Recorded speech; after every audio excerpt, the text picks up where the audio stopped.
കാസർഗോഡ് പീഡനത്തിനിരയായ പെൺകുട്ടിയുടെ പിതാവിനെ ഭീഷണിപ്പെടുത്തിയതിന് പ്രതിക്കെതിരെ വീണ്ടും കേസ്. പശ്ചിമബംഗാൾ സ്വദേശി ഇഞ്ചമാം ഉൾ ഹക്കിനെതിരെയാണ് കേസ്. ജയിലിൽ നിന്നാണ് മൊഴിമാറ്റണം എന്നാവശ്യപ്പെട്ടുള്ള ഭീഷണിയെത്തിയത് എന്നാണ് സംശയം.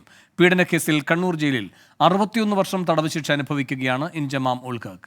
അരുൺ പൂപ്പറമ്പ കാസർഗോഡ് നിന്ന് കൂടുതൽ വിവരങ്ങളുമായി ചേരുന്നു. അരുൺ, ജയിലിൽ നിന്ന് എങ്ങനെയാണ് ഇങ്ങനെ ഒരു ഭീഷണി സന്ദേശം പോകാനുള്ള സാഹചര്യം?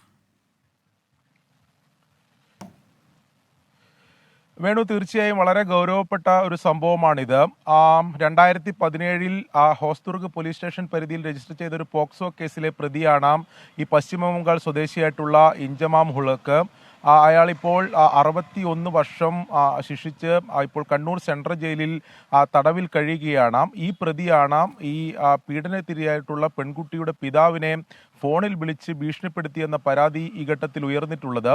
2 തവണയായി ജനുവരി ഇക്കഴിഞ്ഞ 16-നും അതോടൊപ്പം തന്നെ അതിന് നേരെ പിറ്റേ ദിവസവും ഈ 2 തവണയായി ഫോണിൽ വിളിച്ച് ഭീഷണിപ്പെടുത്തി ഹൈക്കോടതിയിൽ അപ്പീൽ നൽകുന്ന ഘട്ടത്തിൽ മൊഴി മാറ്റിയില്ലെങ്കിൽ ജീവിക്കാൻ അനുവദിക്കില്ല എന്ന തരത്തിൽ ഭീഷണിപ്പെടുത്തി എന്നതാണ് ഈ പിതാവിൻ്റെ പരാതി. പിതാവിൻ്റെ പരാതിയിൽ ഇപ്പോൾ ചിറ്റാരിക്കൽ പോലീസ് ഇയാൾക്കെതിരെ കേസെടുത്തിട്ടുണ്ട്.